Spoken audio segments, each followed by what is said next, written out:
The saloon doors swung open with enough force to silence every card game and whiskey glass conversation in the room, and Rachel Owens stood framed in the doorway like a woman ready to face down the devil himself. Mud-splattered skirts and all, looking for work when most men in Fort Stanton, New Mexico territory, would have sooner hired a rattlesnake. Thomas Fletcher watched her from his corner table where he'd been nursing a drink and going over supply lists for his ranch. He'd seen plenty of desperate folks wander into Miller's saloon over the years, but something about the set of this woman's shoulders told him her desperation was different. She wasn't looking for handouts or sympathy. She was hunting for opportunity in a place where women's opportunities were about as scarce as water in August.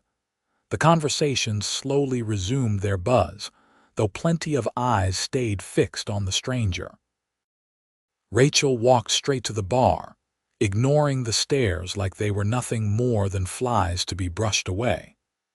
Thomas admired that kind of backbone, even as he wondered what circumstances had brought a woman alone to a dusty territorial town in the spring of 1878.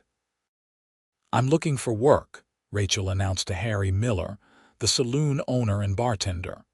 Her voice carried clear across the room, confident despite the odds stacked against her. "I can cook, clean, handle horses, mend fences, and keep books. I don't drink, don't steal, and I work harder than most men you'll find." Harry Miller scratched his graying beard, clearly uncomfortable. "Madam, I appreciate the forthright introduction, but I don't have positions for women here except for, well, the kind of work I don't reckon you're applying for." Rachel's jaw tightened, but her voice stayed level. "Then point me towards someone who might." "Try the boarding house," Harry suggested, though his tone indicated he didn't hold much hope. "Mrs. Patterson might need help with laundry." "I didn't travel 300 miles to wash undergarments," Rachel replied. "I need real work, ranch work if possible. I grew up on a cattle operation in Texas before my father died." Thomas found himself rising from his seat before he'd fully thought through what he was doing. His foreman had quit 2 weeks back to try his luck in the Colorado gold fields, and while Thomas had planned to promote one of his regular hands, something made him cross that saloon floor. "Thomas Fletcher," he said, extending his hand.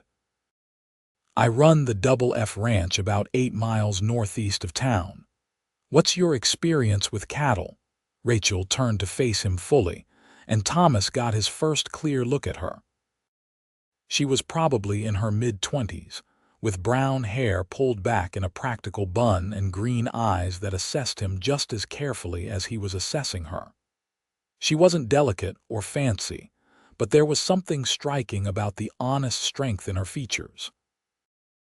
"Rachel Owens," she replied, shaking his hand with a grip that would have made some men wince. "My father ran 200 head in the hill country south of San Antonio. I helped him with everything from branding to birthing calves to breaking horses.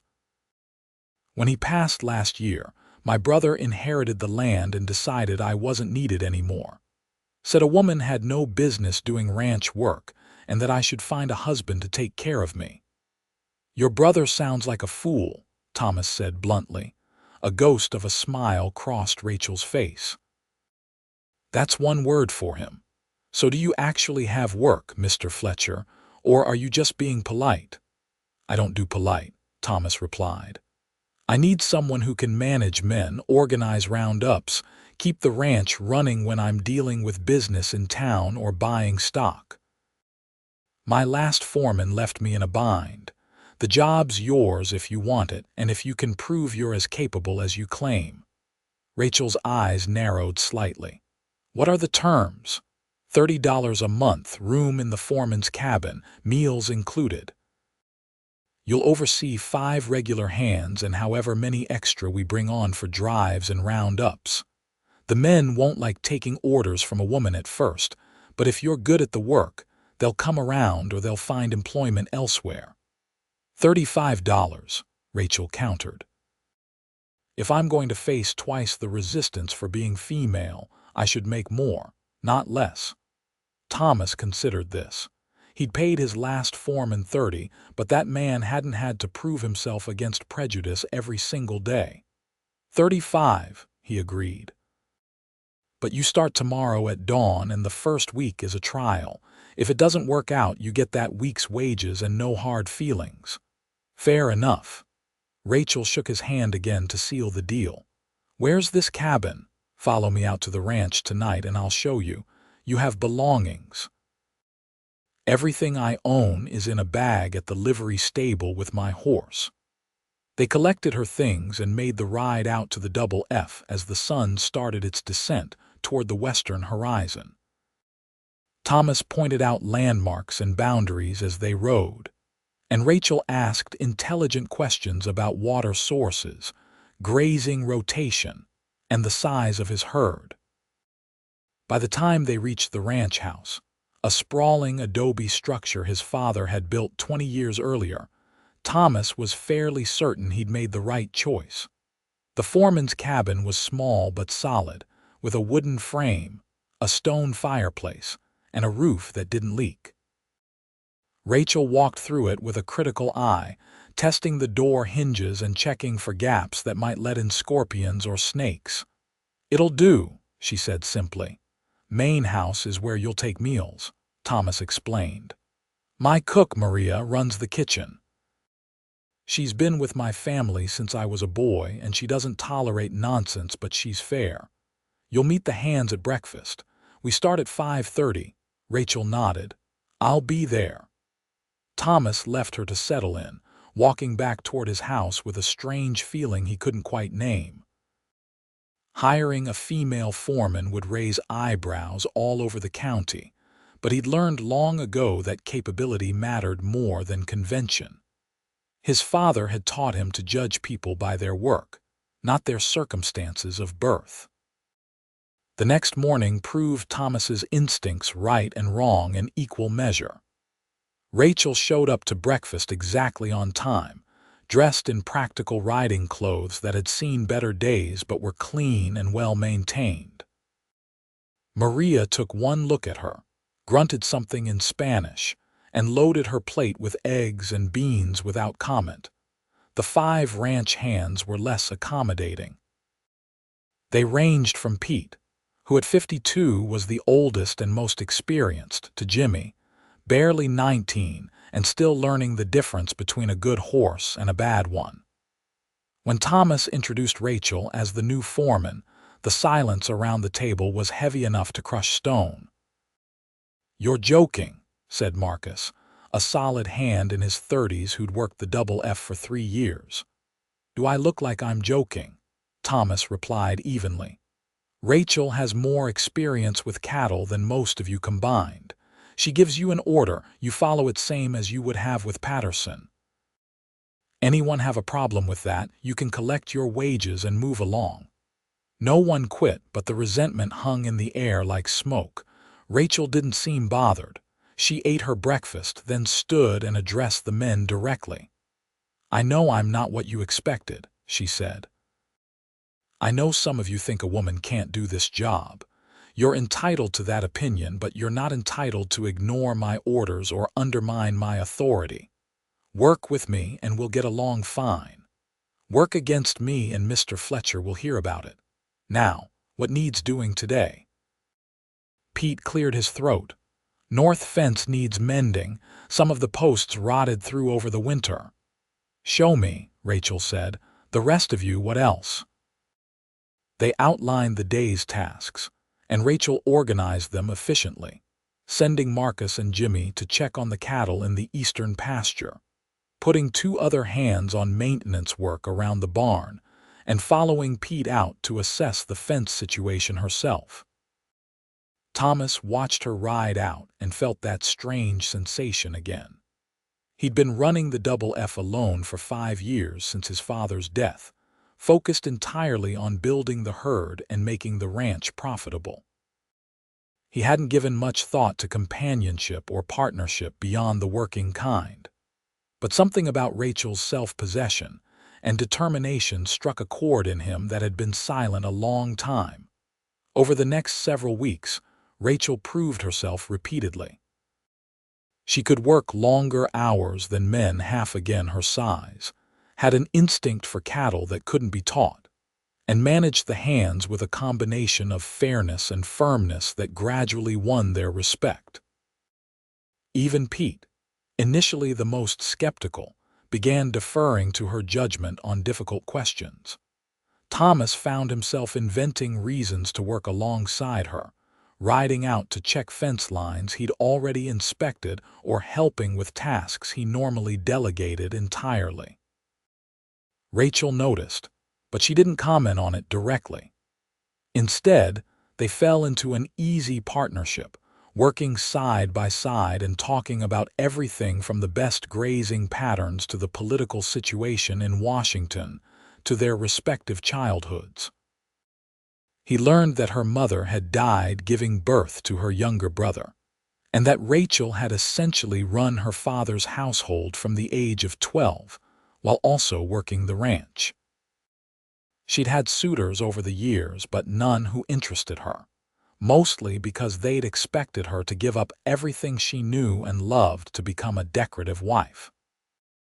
"I don't understand the point of marriage if it means making yourself smaller," she told Thomas one evening as they worked together to repair a water trough.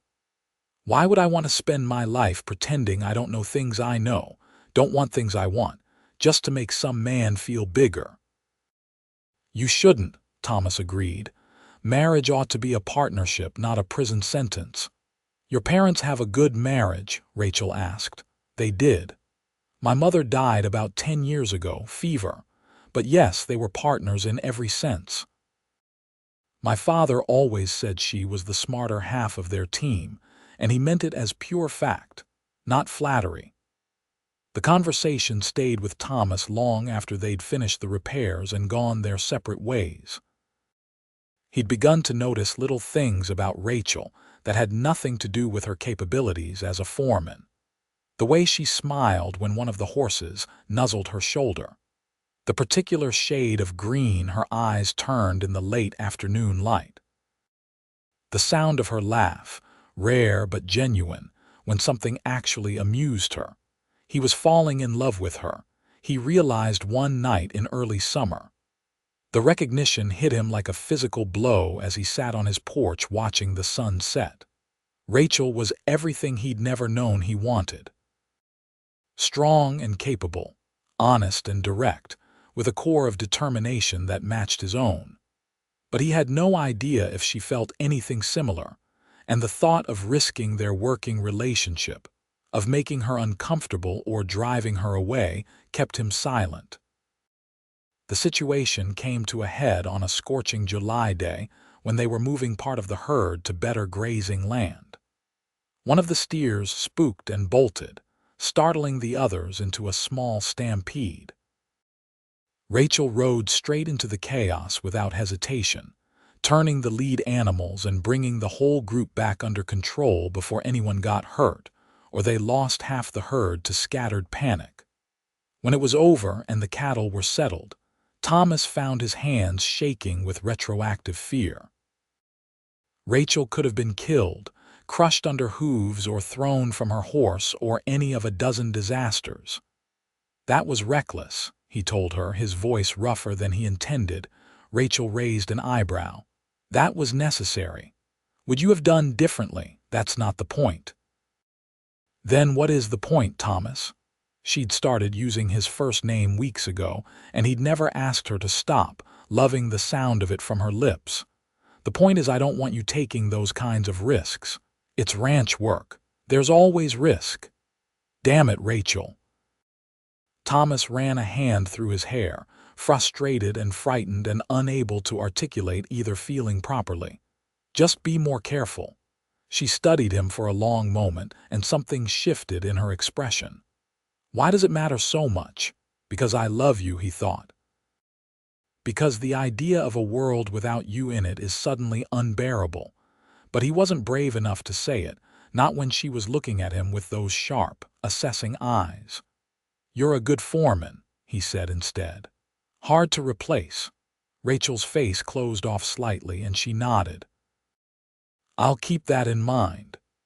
She rode away before he could say anything else, and Thomas cursed himself for a coward.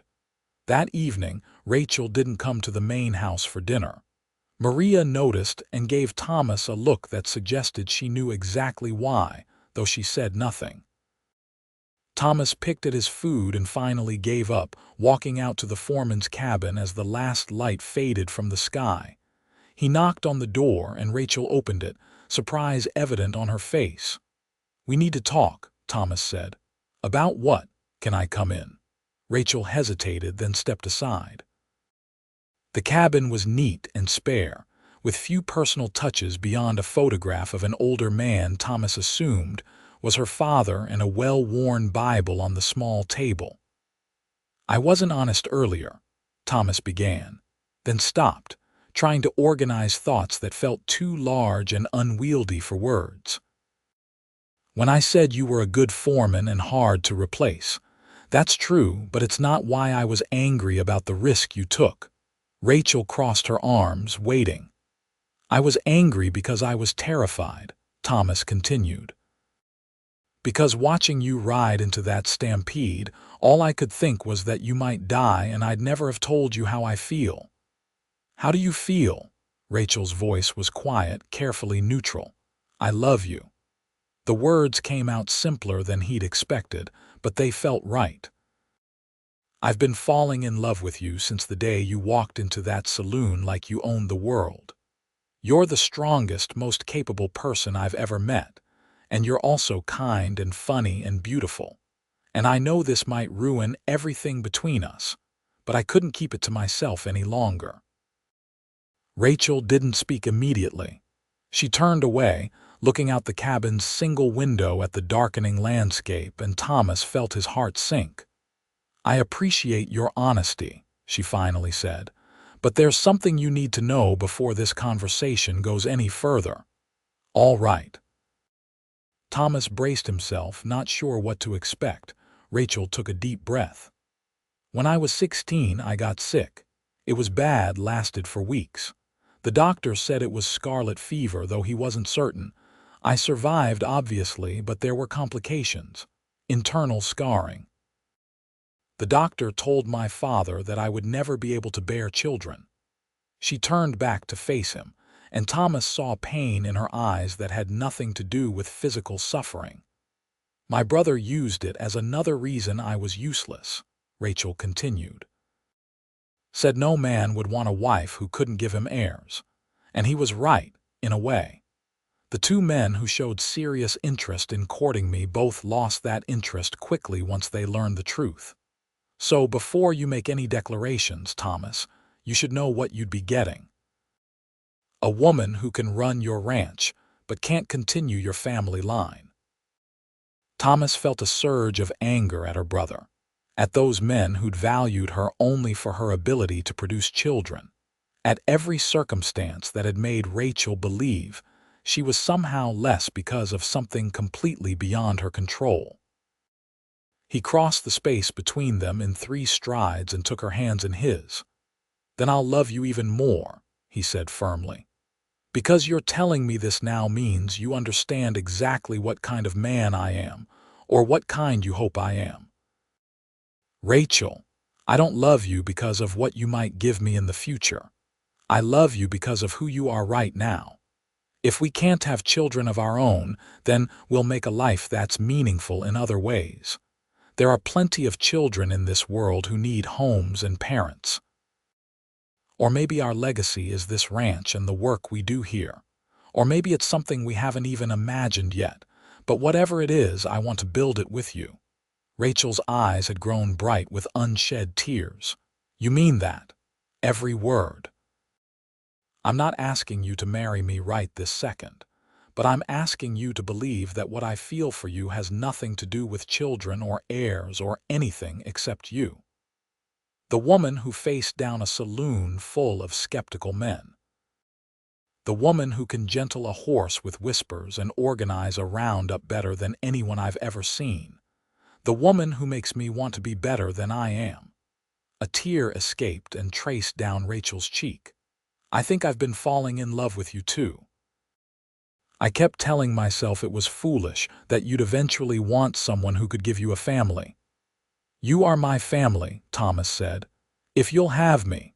Rachel laughed, a shaky, joyful sound, and kissed him. It was tentative at first, then deeper, and Thomas felt like everything in his life had suddenly aligned into perfect clarity. This woman in his arms was his future, his partner, his love. When they finally broke apart, both breathing hard, Rachel smiled at him with complete openness for the first time since he'd known her. "Yes," she said. "Yes to all of it." They sat together in the small cabin, making plans and talking about the future until the moon rose high above the New Mexico landscape. Thomas returned to the main house eventually, knowing there would be gossip if he stayed the whole night, but he felt like he was walking on air. The next morning at breakfast, he announced their engagement. Maria's face split into a wide grin, and she immediately began planning what she would cook for the wedding celebration. The ranch hands offered congratulations that seemed genuine, even from Marcus, who'd initially been the most resistant to Rachel's authority. They married 6 weeks later in a simple ceremony at the small Catholic church in Fort Stanton. Rachel wore a cream-colored dress that Maria helped her make, and Thomas wore his best suit and couldn't stop smiling. Half the town turned out, more out of curiosity than friendship at first, but the celebration afterward at the ranch won over even the skeptics. Rachel moved into the main house, and they settled into married life with surprising ease. She continued managing the ranch hands and the daily operations while Thomas handled the business side and long-term planning. They made decisions together, argued when they disagreed, and always came to solutions that satisfied them both. The question of children didn't arise again until nearly a year into their marriage, when Thomas came home one day to find Rachel in deep conversation with Father Martinez from the church. The priest was a kind man who'd buried Thomas's parents and presided over their wedding. "Thomas, good timing," Rachel said when he entered. "Father Martinez was telling me about a situation that might interest us both." The priest nodded gravely. "There is a family in town, the Rodriguezes, good people who have fallen on very hard times. Miguel Rodriguez was injured in a mining accident 3 months ago and cannot work. His wife is expecting their 4th child any day now, and they have no way to feed the children they already have. They have been discussing whether they must give up their eldest boy to an orphanage in Santa Fe." Thomas felt his chest tighten. "How old is the boy?" 7 years. "His name is Daniel. He is a good child, smart and hardworking for his age." Thomas looked at Rachel and saw the same thought forming in her eyes that was in his mind. "What if he came to live with us instead?" Rachel asked.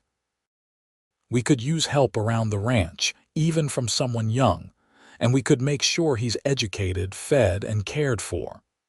"Would the family agree to that?" Thomas asked Father Martinez. "I believe they would be grateful beyond measure," the priest replied. "They want what is best for Daniel, and giving him to strangers in Santa Fe breaks their hearts.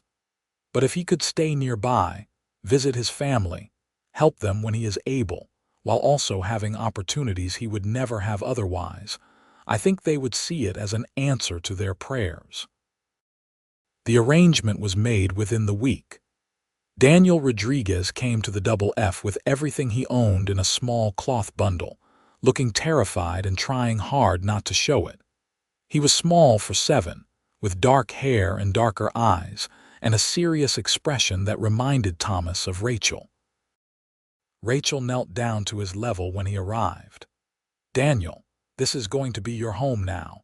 We're going to take care of you, teach you, and make sure you have what you need. But you'll still see your family as often as you want. This isn't about taking you away from them. It's about giving you more, understand?" Daniel nodded slowly. "Well, I have to work very hard. You'll have chores, same as everyone here," Thomas said. "But you'll also go to school and have time to play and be a child." "Fair, fair," Daniel whispered. The first weeks were an adjustment for everyone. Daniel was shy and uncertain, clearly expecting that he'd done something wrong every time either Thomas or Rachel spoke to him. But gradually, as he realized that he wouldn't be punished for small mistakes and that meals would come regularly and abundantly, he began to relax. Rachel was patient and gentle with him, teaching him to read better and helping with his schoolwork. Thomas showed him how to care for horses and repair tack, giving him tasks that were meaningful but not beyond his capabilities. Maria spoiled him with extra sweets and called him "Me Joe" with such affection that Daniel bloomed under the attention. 4 months after Daniel arrived, Father Martinez approached them again, this time about 2 sisters whose parents had died of cholera. Anna and Elizabeth were 5 and 3, frightened and alone except for an elderly grandmother who was too ill to care for them. "We don't have to," Thomas told Rachel when the priest left. "Daniel is doing so well, but 3 children is a lot." "It's a lot," Rachel agreed.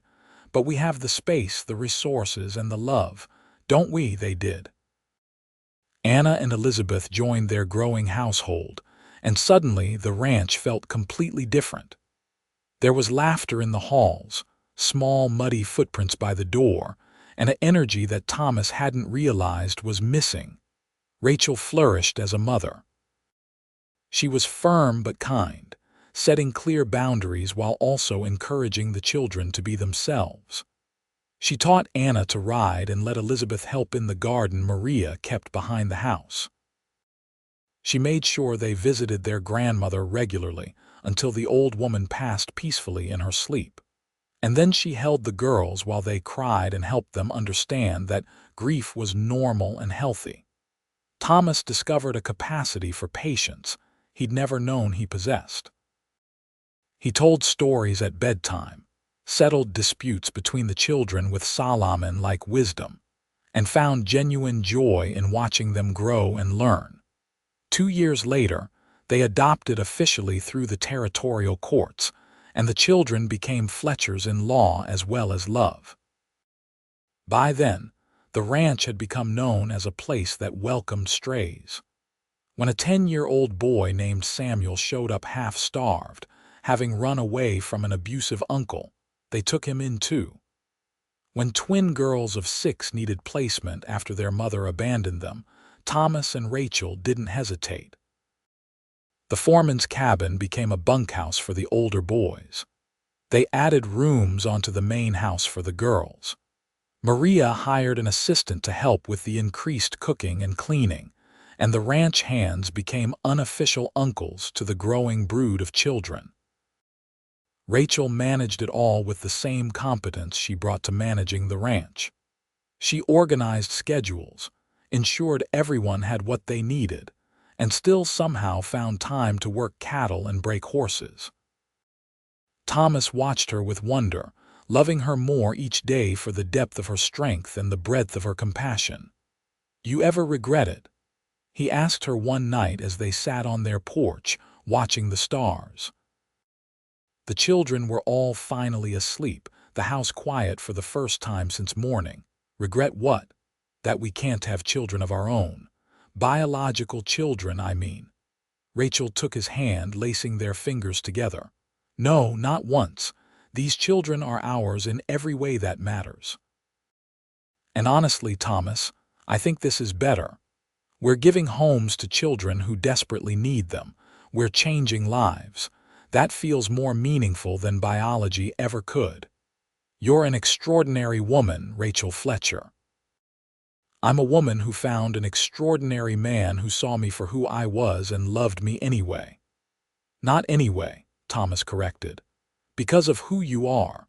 That hasn't changed." They sat together in comfortable silence, listening to the night sounds of the ranch. The cattle lowing in the distance, horses moving in the corral, an owl hunting somewhere in the darkness. their life wasn't without challenges. Some of the children came with deep wounds that took years to heal. Daniel had nightmares about his father's accident. Anna struggled with anger over her parents' deaths. Samuel flinched at sudden movements for months before he learned that Thomas would never raise a hand to him in violence. But there were also triumphs. Daniel proved brilliant at mathematics and dreamed of becoming an engineer. Anna became an accomplished rider and started training horses herself by the time she was 12. Elizabeth had a voice like an angel and sang in the church choir. The twins, Sarah and Sophie, were inseparable and determined to become teachers. The ranch prospered under Thomas and Rachel's joint management. They expanded the herd, bought additional land, and became one of the most successful operations in the territory. But they never forgot what mattered most, and they never stopped opening their door to children who needed them. When Daniel turned 18 in 1889, he left for university in Albuquerque with their blessing and enough money to pay for his education. He came home every summer to help with roundups and to see his siblings. When he graduated with honors 4 years later, Thomas and Rachel were in the front row, bursting with pride. Anna married a neighboring rancher's son when she was 20, a good man who respected her abilities and partnered with her to run their own operation. Elizabeth became a music teacher in Santa Fe but visited often, bringing her beautiful voice home to fill the ranch house with song. One by one, the children grew up and made their own paths. Some stayed in New Mexico, some ventured farther. But they all came home for holidays and celebrations, bringing spouses and eventually children of their own. Thomas and Rachel grew older together, their love deepening with each passing year.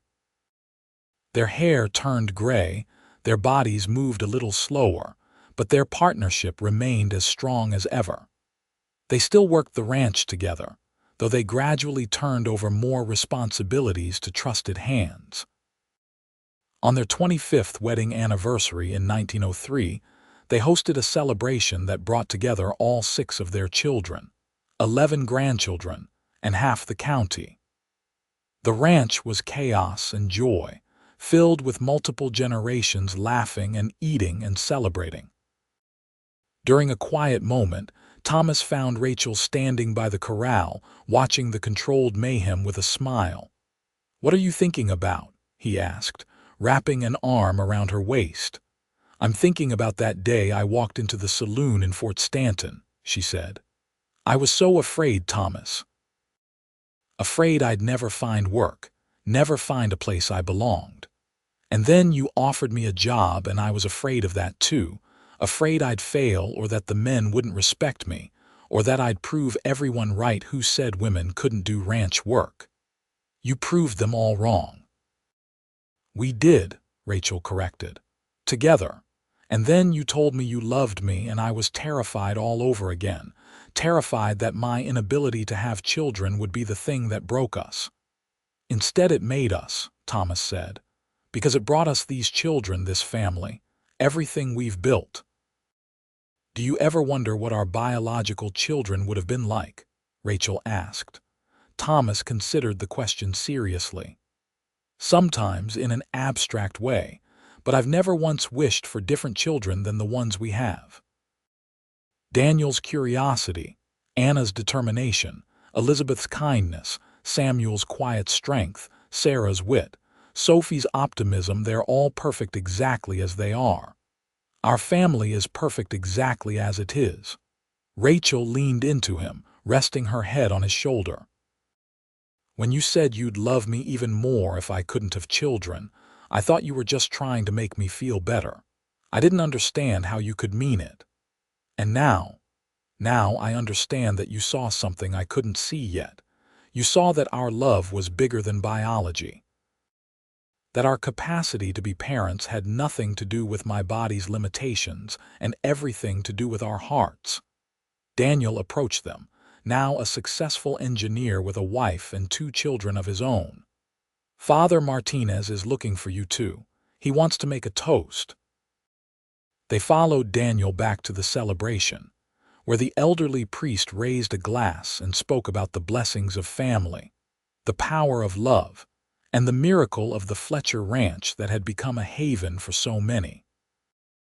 "Thomas and Rachel showed us all what it means to build something lasting," Father Martinez said. "Not just a successful ranch, though they did that. Not just a loving marriage, though they certainly have that too, but a legacy of compassion and generosity. They took children who had nothing and gave them everything. They proved that family is what we make it, not what we're born into. And they did it all with grace, humor, and an unshakable partnership. May we all be so blessed." The toast was echoed around the gathering, and Thomas felt Rachel's hand slip into his. He looked at the faces surrounding them, their children, grown and happy, their grandchildren, healthy and loved, their friends and neighbors who had become extended family over the years. This was what a life well lived looked like. This was the product of choosing love over convention, compassion over limitation, and partnership over everything else.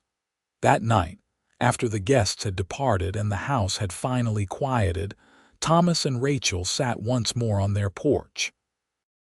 Rachel's head rested on Thomas's shoulder, his arm around her waist, both of them comfortable in the silence that came with decades of companionship. "Thank you," Rachel said softly. "For what? For seeing me, for loving me, for building this life with me. Thank you for walking into that saloon 25 years ago," Thomas replied. "Thank you for being brave enough to ask for what you wanted. Thank you for trusting me with your truth and giving me the chance to prove that I meant what I said. That you'd love me even more. That I'd love you even more. And I do, Rachel. Every single day I love you more than the day before." She turned to kiss him, and it was sweet and familiar and still sparked the same feeling it had that first time in the foreman's cabin all those years ago. The years continued to pass, bringing both joys and sorrows as all years do. They lost Maria to old age, and the funeral was attended by everyone whose life she'd touched, which seemed to be the entire county. They lost friends, watched the world change around them as New Mexico moved toward statehood, and adapted to new technologies and ways of ranching. But through it all, Thomas and Rachel remained each other's constant. They still worked together, still made decisions as partners, still found new ways to help children and families in need. The ranch became something of an institution, known not just for its cattle but for its heart. When Thomas fell ill in the winter of 1911, Rachel nursed him through pneumonia with the same determination she brought to everything. For a week, she barely left his side, and the children took turns keeping vigil, unwilling to lose the man who had given them all a future. Thomas recovered, though more slowly than he would have liked. During his convalescence, he had plenty of time to reflect on his life and realized he had not a single regret. Every choice, every risk, every moment had led him to exactly where he was meant to be. "I'd do it all again," he told Rachel one afternoon as she sat reading beside his bed. "Every single moment exactly the same. Even the time I nearly got trampled by that bull," Rachel asked with a smile. "Even that, though I still think you were reckless. You love my recklessness. I love everything about you." By spring, Thomas was back on his feet and working the ranch again, though at a slower pace. They hired more hands to handle the physical labor, and Thomas focused on teaching Daniel's eldest son, Thomas Fletcher II, about the business side of ranching. Young Thomas was 17 and eager to learn, with his grandfather's head for numbers and his adoptive grandmother's work ethic. Rachel, meanwhile, began writing down the stories of all their children, wanting to preserve the memories of how each one had come to them and what had become of them. She filled journal after journal with anecdotes and observations, creating a family history that future generations could treasure. "What are you going to do with all of these?" Thomas asked, watching her write one evening. "Leave them for the grandchildren," Rachel said. "So they understand where they came from. So they know that family is bigger and more beautiful than blood alone." In 1915, when Rachel turned 60, they threw another large celebration. All 6 children returned, now with their own families. The 23 grandchildren ranged from infants to young adults, and the noise and chaos was magnificent. Daniel, now a respected engineer who had helped design several important bridges in the Southwest, stood to make a speech during dinner. "When I came to this ranch at 7 years old, I was terrified," he began. "I thought I was being sent away because my family didn't want me. I thought I'd done something wrong. But Father and Mother showed me a different truth. They showed me that love isn't about obligation or blood. It's about choice. They chose to love me, to raise me, to give me opportunities I never could have imagined, and they did the same for each of my siblings." He gestured to the others. "We're not related by birth, but we're a family in every way that counts.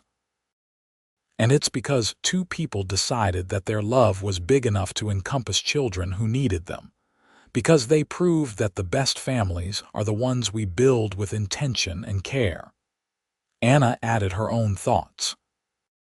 "I never felt like I was second best because I wasn't Mother and Father's biological child. If anything, I felt special, chosen. They didn't have to love us, but they did. They didn't have to open their home and hearts, but they did, and they taught us to do the same." Elizabeth spoke about Rachel's strength and compassion. Samuel talked about Thomas's patience and wisdom. The twins shared memories of growing up on the ranch, of feeling safe and loved after losing everything. By the time they finished, there wasn't a dry eye in the room. Thomas held Rachel's hand tightly, overwhelmed with gratitude for the life they'd built. "I couldn't have done any of it without you," he whispered to her. "We did it together," Rachel replied, "just like everything else." As they aged into their 70s, Thomas and Rachel gradually stepped back from the day-to-day running of the ranch, turning it over to young Thomas and his wife, who managed it with the same care and competence their grandparents had shown. But they remained involved, advising and supporting, and their presence was a stabilizing force. They also continued to help families in need, though their direct interventions were fewer. Instead, they established a fund to help with medical expenses, education costs, and emergency situations. They worked with Father Martinez's successor to identify families struggling and quietly provide assistance.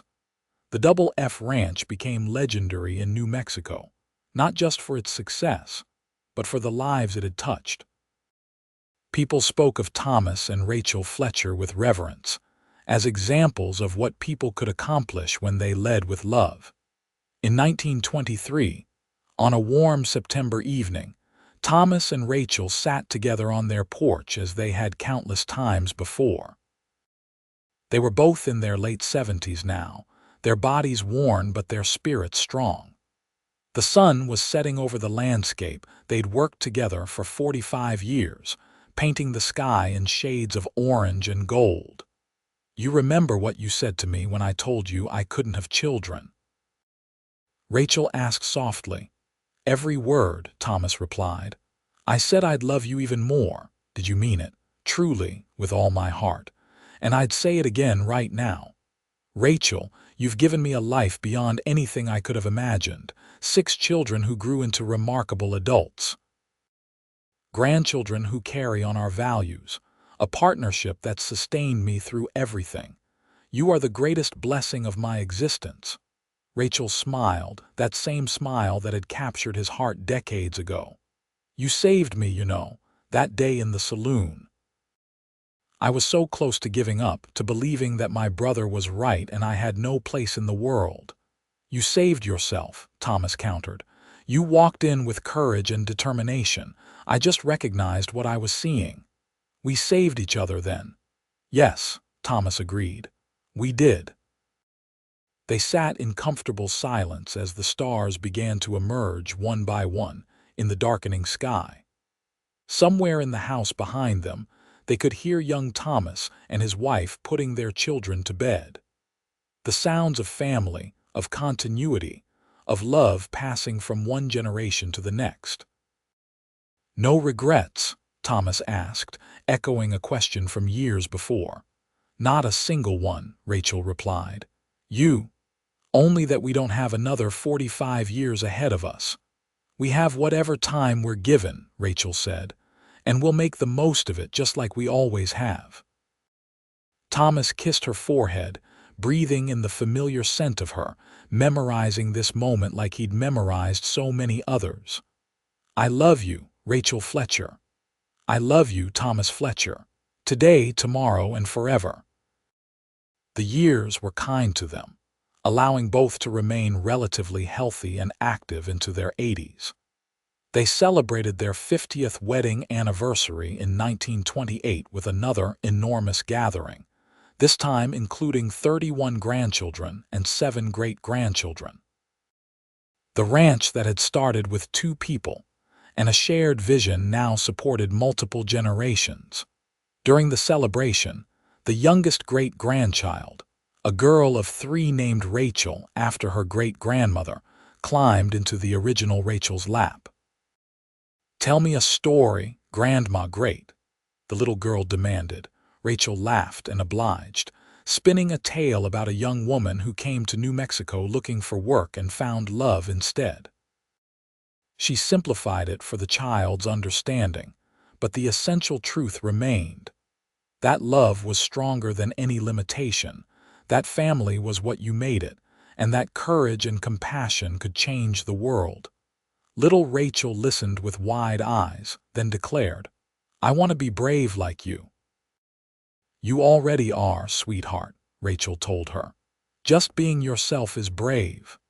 Thomas watched the exchange with a full heart. This was their legacy, not just the ranch or the money they'd accumulated, though those things had their value. But the love they'd spread, the lives they'd changed, the family they'd built from intention and choice. When Rachel's health began to fail in the spring of 1932, Thomas never left her side. The doctors said her heart was simply wearing out after 86 years of vigorous beating. There was nothing to be done except make her comfortable and wait. All 6 children returned home, bringing their families with them.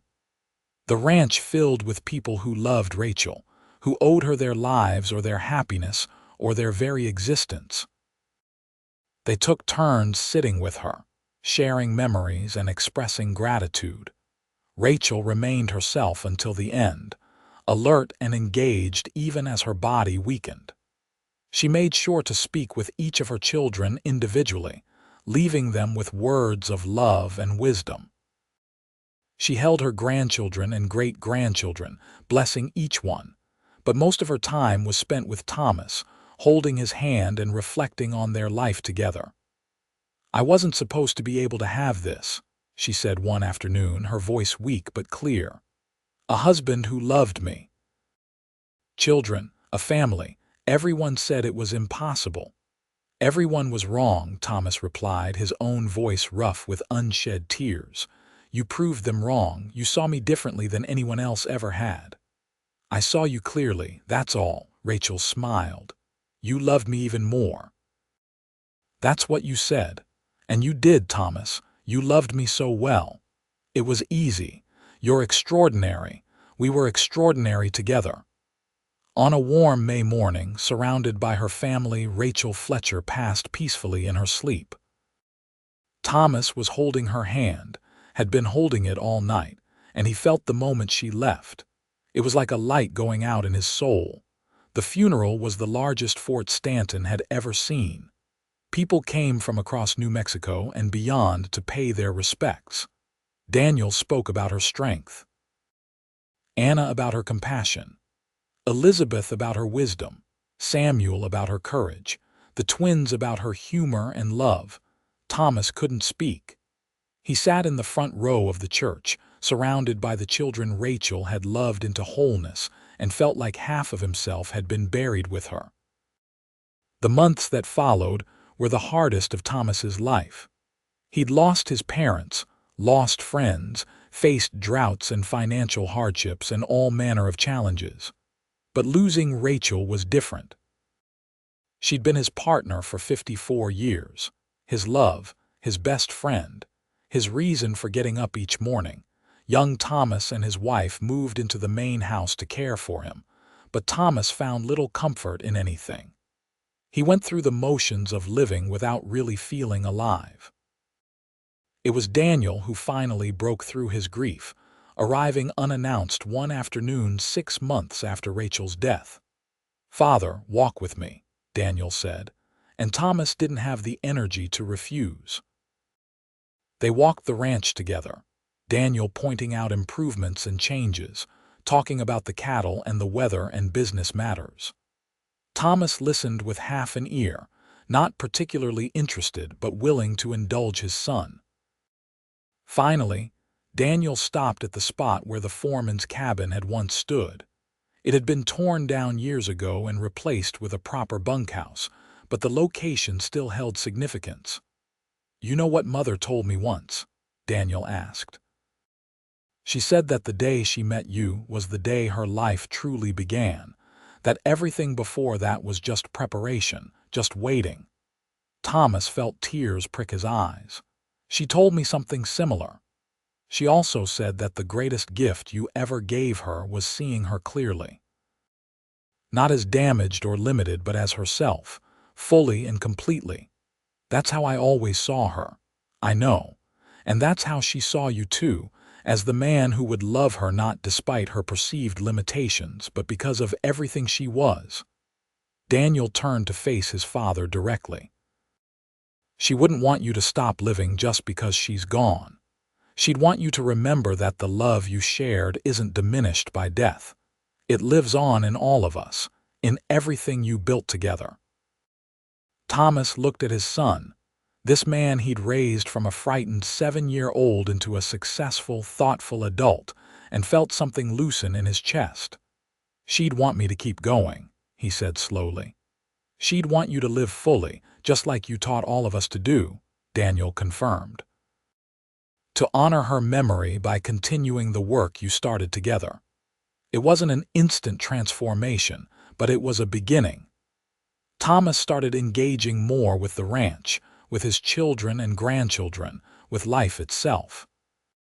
He would never stop missing Rachel, would never stop feeling the absence where she'd been. But he could honor her by living the values they'd shared. He spent time with each of his great-grandchildren, telling them stories about their great-grandmother and the life they'd built. He continued supporting the fund they'd established for families in need. He worked with young Thomas to ensure the ranch would continue supporting multiple generations. And every evening, he sat on the porch and talked to Rachel as if she were still beside him.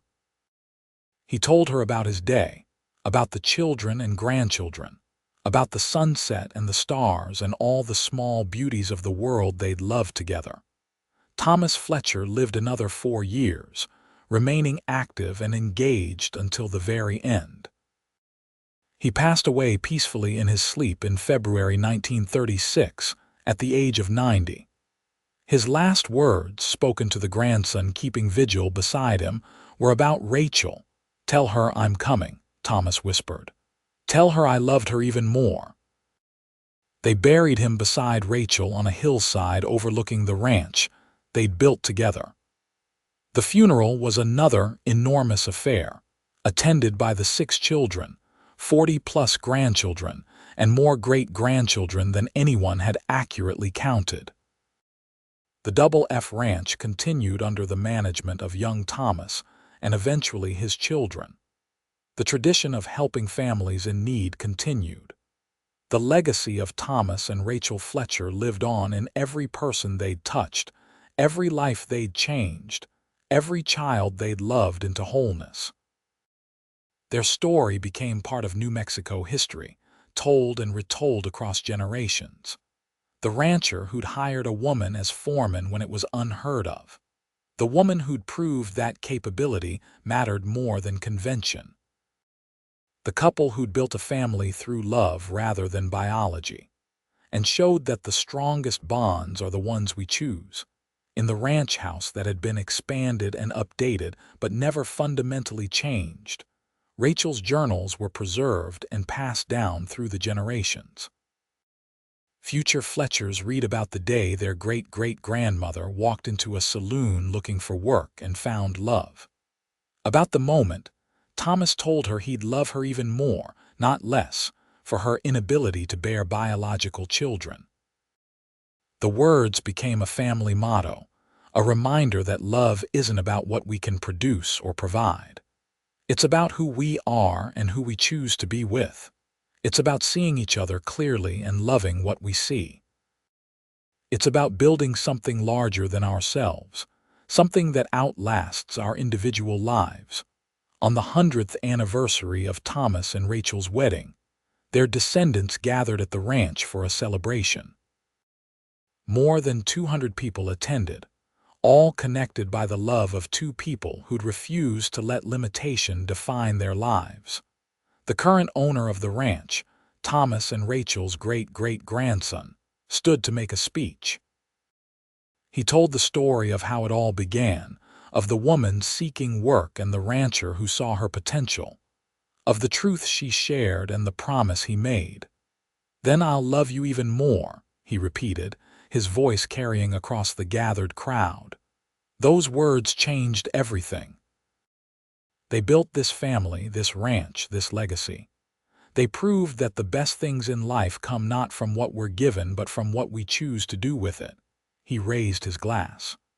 To Thomas and Rachel Fletcher, to the love that started it all, to the family they built, and to the reminder that there's no limitation love cannot transcend.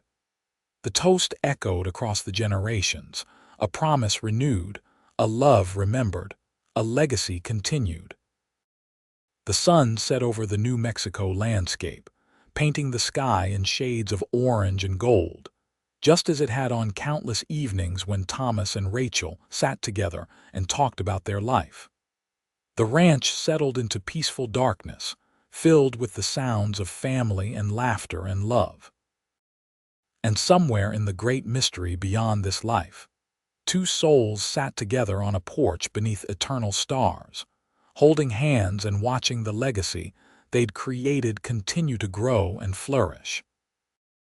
They'd built something that would last far beyond their individual lives, something rooted in the simple truth that love is always a choice, and the best choice is to love even more. Their story had a beginning when Rachel walked into that saloon with determination and courage. It had a middle, filled with work and children and building a life of meaning. And it had an ending that was really just another beginning, as their love continued to ripple outward through generations, touching lives they would never meet, changing the world in ways they never could have imagined. In the end, Thomas had been right. He did love Rachel even more, not despite her inability to bear children, but because it led them to build a different kind of family, a more intentional kind of love. And Rachel had been right too, that together they were extraordinary, proving that the greatest limitations can become the greatest opportunities when met with love, courage, and an unwavering partnership. The Double F Ranch stood as a testament to their love, a physical manifestation of what two people could build when they refused to accept the world's narrow definitions of family and worth. Generation after generation would walk the same land, work the same earth, and carry forward the values Thomas and Rachel had lived so completely. And every new Fletcher who heard the story of their great-great-grandparents would learn the most important lesson, that we are defined not by what we cannot do, but by how we choose to love. That family is built through intention and care, not just biology. That the greatest legacies are the ones we build together, choosing each other every single day. This was the story of Thomas and Rachel Fletcher, the rancher and the woman who walked into a saloon looking for work. It was a story about love transcending limitation, about family built through choice, about a life well lived in partnership and purpose. It was a story that began with 5 simple words that changed everything. Then I'll love you even more. And it was a story that would never truly end, living on in the hearts and lives of everyone touched by the extraordinary love of 2 ordinary people who refused to let anything diminish what they could build together.